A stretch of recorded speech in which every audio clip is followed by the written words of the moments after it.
எனக்கு இங்கிலீஷே வராது. எனக்கு இங்கிலீஷ் சப்ஜெக்ட்னா சுத்தமாக பிடிக்காது. இந்த இங்கிலீஷை பார்த்தாலே எனக்கு வெறுப்பு அப்படின்னு சொல்கிறீங்க அப்படின்னா, இந்த டெஸ்டிமோனி உங்களுக்காக தான்.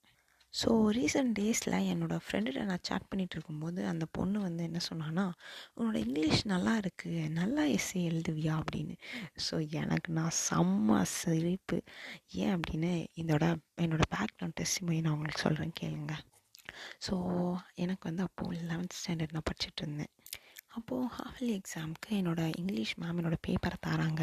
ஸோ தரும்போது என்ன சொல்கிறாங்கன்னா, worst essay I have ever seen இப்படின்ற ஒரு கமெண்ட்டை சொல்லி எனக்கு வந்து பேப்பர் தராங்க. நான் வந்து லிட்ரலாக ரொம்ப உடஞ்சிட்டேன்.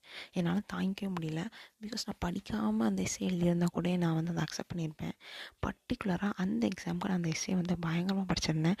எந்த அளவுக்குனா, நான் சிஸ்டமில் அந்த எஸ்ஸே ஃபுல்லாக எழுதி அதை டைப் பண்ணி அதை பிரிண்ட் அவுட்டு போட்டு அதில் நிறைய கோட்ஸ்லாம் எழுதி பாக்ஸ்லாம் போட்டு எக்கச்சக்க வேலையை பண்ணி நான் அந்த எக்ஸாமுக்கு அந்த எஸ்ஸேவை படித்து நான் எழுதியிருக்கேன். அந்த பேப்பரை திருத்தி முடிச்சுட்டு என்கிட்ட சொல்லிடுறாங்க, worst essay I have ever seen அப்படின்ற ஒரு வார்த்தையை சொல்லி எனக்கு தராங்க. நான் வந்து ரொம்ப ரொம்ப ரொம்ப ரொம்ப என்னென்னா உடஞ்சிட்டேன். சரி, நமக்கு என்ன இங்கிலீஷே வராதா? நம்ம இவ்வளோ ஹார்ட் ஒர்க் பண்ணோம், ஏன் நமக்கு வந்து இப்படி சொல்லி அந்த மேம்க்கு என்ன என்னோடய இங்கிலீஷ் அவ்வளோ கேவலமாக தெரிஞ்சிச்சா அப்படின்ற அளவுக்கு எனக்கு ரொம்ப இதுவாகிட்டு. அண்டு இப்படி போயிட்டுருக்கும்போது தான் என்னோடய 12th ஸ்டாண்டர்டில் நான் வந்து இங்கிலீஷ் பைபிளை என்ன செய்ய ஆரம்பித்தேன்னா, நான் வந்து வாசிக்க ஆரம்பித்தேன். என்னால் வந்து சின்னிக்கவே முடியல. என்னோடய 12th என்னோடய மார்க் வந்து எனக்கு 191 தந்தாங்க. அந்த கிளாஸில் இங்கிலீஷில் டாப் 5ல் என்னோடய நேம் போர்டில் வந்து எழுதுறதுக்கு வந்து என்னென்னா கற்றுக்கிற பாராட்டியிருந்தாங்க. ஸோ என்னோடய மார்க் ஷீட் வாங்க போகும்போது என்னோடய நேமு டாப் 5 இங்கிலீஷ் ரேங்கர்ஸில் என்னோடய நேம் வந்து அந்த போர்டில் இருந்துச்சு. பார்த்துட்டு எனக்கு வந்து ரொம்ப வந்து என்னென்னா ஷாக் ஆகிட்டு. பிகாஸ் கரெக்டாக 1 இயர்க்கு முன்னாடி தான் அந்த மேம் வந்து worst essay I have ever சீன்னு சொல்லி தந்த அதே ஸ்டூடெண்ட் தான் டாப் 5ல் 191 மார்க் எடுத்து அந்த போர்டில் அதே ஸ்கூலில் அதே போர்டில் எழுதியிருந்ததை பார்க்கும்போது என்னால் வந்து தாங்கிக்கவே முடியல. அவ்வளோ ஒரு சந்தோஷங்க.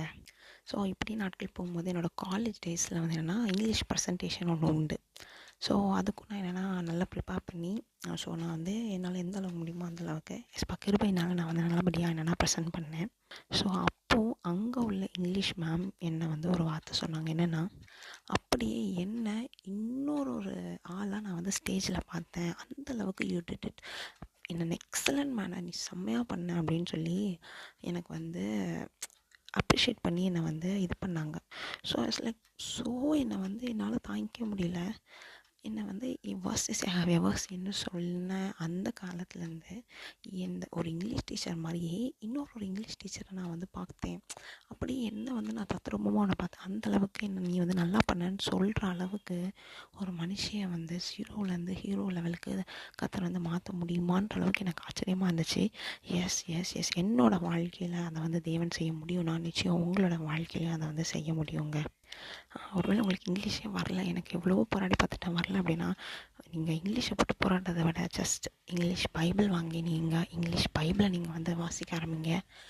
உங்கள் இங்கிலீஷ் மட்டும் மாறாது, உங்கள் வாழ்க்கையும் மாறுங்க. ஜஸ்ட் ஒன் டைம் ட்ரை பண்ணுங்கள். ஓகே, இனி வேறு டெஸ்டிமோனியில் உங்களை சந்திக்கிறேன்.